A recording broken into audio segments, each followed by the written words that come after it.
হরে কৃষ্ণ, রাধে রাধে। তো আজকে আমি যাচ্ছি ধান বানতে, আর সঙ্গে করে এনেছি জলের বোতল, টুপি আর গামছা।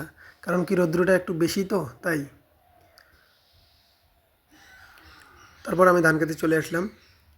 এই হচ্ছে আমাদের ধান ক্ষেত। বাবা একটু আগে চলে আসছে, আর এখন আমরা এই ধান ক্ষেতটা বাঁধবো। দেখা যাক কতটা কি করতে পারি। চলো, তো তারপর কাজ শুরু করা যাক। তোমাদের আর কি বলবো, আমি একটা আটি বানতে বানতে বাবা দুইটা করে আটি বান্ধা কমপ্লিট করে ফেলে। চলো, কি আর করা যাবে, কাজ তো করতেই হবে। তারপরে বসে একটু জল খেলাম, আর এইদিকে বেশিরভাগ ধান বাঁধা হয়ে গেছে ফাইনালি। আর একটা আটি বাঁধ দিলে আমাদের পুরো জমিটা ধান বান্ধা কমপ্লিট হবে। এই দেখতে পাচ্ছ, পুরোটাই কমপ্লিট। তো চলো, এবার বাড়ি যাওয়া যাক। আর ভিডিওটা কীরকম লাগলো কমেন্টে জানাও। হরে কৃষ্ণ, রাধে রাধে।